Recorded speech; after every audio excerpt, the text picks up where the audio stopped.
साथियों good morning. साथियों next question हमारा 328, बहुत बढ़िया क्वेश्चन है ये भी। देखिए, CERT-IN के संबंध में निम्नलिखित में से कौन से कथन सही हैं। ये नोट करिएगा कि यहाँ क्या पूछा था, सही है या सही नहीं है। क्वेश्चन क्या है, CERT-IN के संबंध में निम्नलिखित में से कौन से कथन सही हैं। ए है CERT-IN कंप्यूटर सुरक्षा संबंधी घटनाओं के होने पर प्रत्युत्तर के लिए राष्ट्रीय नोडल एजेंसी है।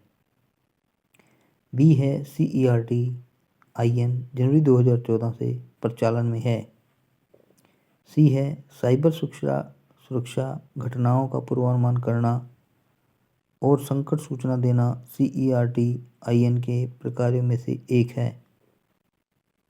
ये साथियों आपके क्वेश्चन नंबर 328 और इसके विकल्प जो 3 दिए हैं, तो कौन सा कथन सही है ये हमने देखना है। हमें बात करते हैं नेक्स्ट उस पर। देखिए, नीचे दिए विकल्पों में से सही उत्तर का चयन कीजिए। साथियों, ए का दिया है ABC, बी का दिया ए और बी, सी में है केवल ए और सी, और डी में दिया केवल बी और सी। ये भी शिफ्ट 1 2022 में है साथियों। सी आंसर रहेगा साथियों इसका। CERT-IN भारतीय कंप्यूटर आपातकालीन प्रतिक्रिया टीम का संक्षिप्त नाम है।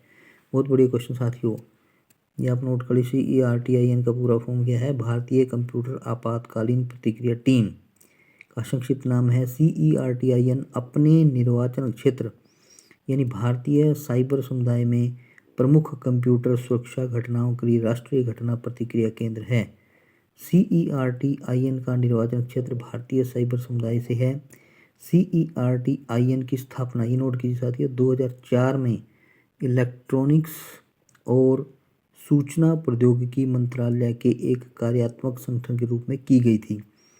ये भी नोट कीजिए साथियों कि ये जो इसकी स्थापना थी CERT-IN की, ये 2004 में की गई थी और किसके द्वारा की गई थी, इलेक्ट्रॉनिक्स और सूचना प्रौद्योगिकी मंत्रालय के कार्यात्मक संगठन के रूप में।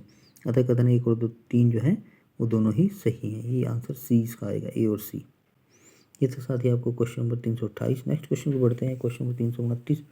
देखिए साथियों, ये क्वेश्चन 2018, 2022, 2022, 2022 यानी कि 4 बार ये क्वेश्चन आया। बहुत बड़े क्वेश्चन। देखिए साथियों, छद्म आपातकालीन परिस्थिति जैसे अनाधिकृत साधनों का उपयोग करते हुए एक संगठन के अंतर्गत किसी व्यक्ति से पासवर्ड या अन्य गोपनीय जानकारी प्राप्त करने का कार्य निम्नलिखित में से किसे माना जाता है। साथियों, अभी मैं आपको बात अभी करता हूँ। ए ऑप्शन देखिए, सामाजिक अभियांत्रिकी सोशल इंजीनियरिंग, बी है ट्रोजन हॉर्स, सी है पासवर्ड क्रैक और डी है स्टेपिंग स्टोन अटैक। बहुत बड़े क्वेश्चन साथियों। मैं आपसे ये बात करना चाहता हूँ कि आजकल देखिए, आपने देखा होगा जब भी आप व्हाट्सएप अगर चलाते हैं, शॉर्ट्स में या मेन वीडियो में आता है कि आजकल डिजिटल अरेस्ट का एक चला हुआ है प्रोग्राम ऑनलाइन में, सोशल मीडिया पर डिजिटल अरेस्ट कर लेते हैं। आपको एकदम से कोई भी कॉल आ जाती है कि आपका भाई पकड़ा गया कस्टम के द्वारा या पुलिस ने पकड़ लिया, इस तरह से कुछ भी कॉल आ सकती है, तो डिजिटल अरेस्ट है। इसी तरह से हम ये क्वेश्चन जो देख रहे हैं अभी हम, छद्म आपातकालीन परिस्थिति जैसे अनधिकृत साधनों का उपयोग करते हुए एक संगठन के अंतर्गत किसी व्यक्ति से पासवर्ड या अन्य गोपनीय जानकारी प्राप्त करने का कार्य निम्नलिखित में से किसे माना जाता है। देखिए साथियों, ये आंसर रहेगा इसका, छद्म आपातकालीन परिस्थिति में अनाधिकृत साधनों का उपयोग करते हुए एक संगठन के अंतर्गत किसी व्यक्ति से पासवर्ड अथवा अन्य गोपनीय जानकारी प्राप्त करने का कार्य सामाजिक अभियांत्रिकी को माना जाता है, सोशल इंजीनियरिंग को। और सोशल इंजीनियरिंग का उपयोग मानव अंतःक्रियाओं के माध्यम से की जाने वाली दुर्भावनापूर्ण गतिविधियों के लिए किया जाता है, यानी कि जिसमें आपकी सोच सही ना हो, यानी कि किसी को लूटने का प्लान हो, किसी के साथ ठगी करने का प्लान हो, किसी को डिजिटल अरेस्ट करने का प्लान हो, ये सभी all the plans are included in अब सामाजिक सोशल इंजीनियरिंग यानी सामाजिक अभियांत्रिकी में शामिल होते हैं। तो साथियों, आपको क्वेश्चन नंबर 329,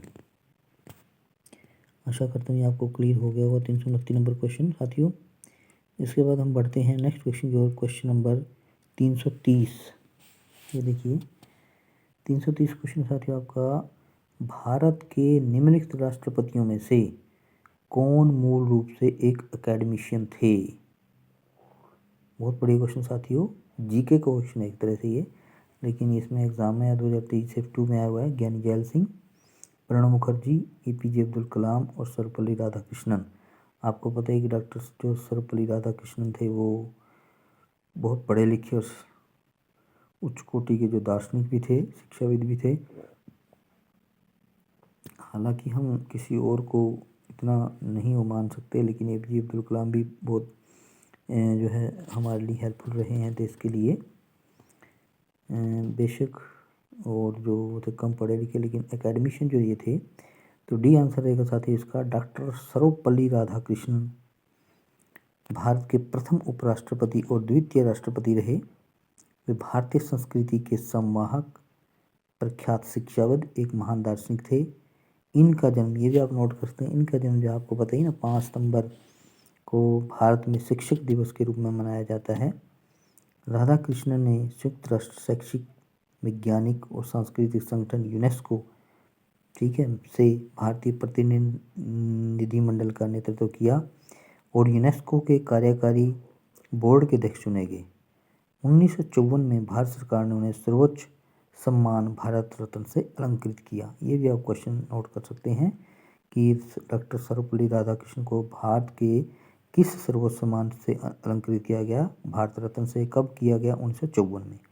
ये साथी आपके 2 क्वेश्चन बन जाते हैं। बहुत बड़े क्वेश्चन साथियों, आशा करता हूँ आपको क्लियर हो गया होगा। इसी के साथ हम नेक्स्ट क्वेश्चन बढ़ते हैं, क्वेश्चन नंबर 331 की ओर साथियों। साथियों ये है क्वेश्चन नंबर 331। देखिए नीचे 2 कथन दिए गए हैं, ये फिर आ गया क्वेश्चन ऐसा ही कथन वाला स्टेटमेंट। कथन 1 देखिए, वीडियो कार्ड और साउंड कार्ड कंप्यूटर सॉफ्टवेयर के विशिष्ट उदाहरण हैं। बहुत बढ़िया क्वेश्चन है।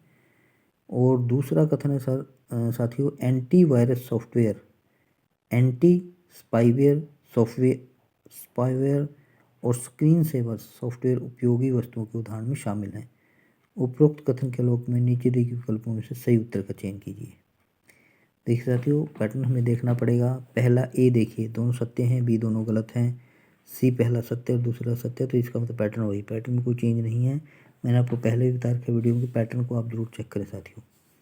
बिना पैटर्न चेक किए क्वेश्चन नहीं करना है आपने। अगर ऐसा कथन वाला क्वेश्चन आता है, ध्यान रखना इस बात का। अगर थोड़ी सी भी गलती की गई तो 2 नंबर खराब है। 2 नंबर यहाँ बहुत मायने रखते हैं साथियों। ये शिफ्ट 1 2023 में आया हुआ है। ये देखिए डी आंसर रहेगा साथियों इसका। डी में क्या है? पहला असत्य लेकिन दूसरा ठीक है। साउंड कार्ड एक विस्तार कार्ड या आईसी है जो कंप्यूटर पर ध्वनि उत्पन्न करने के लिए होता है, जिसे स्पीकर या हेडफोन के माध्यम से सुना जा सकता है। हालांकि कंप्यूटर को साउंड बोर्ड की आवश्यकता नहीं होती है, यह प्रत्येक मशीन पर एक मदरबोर्ड में निर्मित होता है। कंप्यूटर के मॉनिटर में डिस्प्ले के लिए पहले एक वीडियो कार्ड का होना जरूरी था।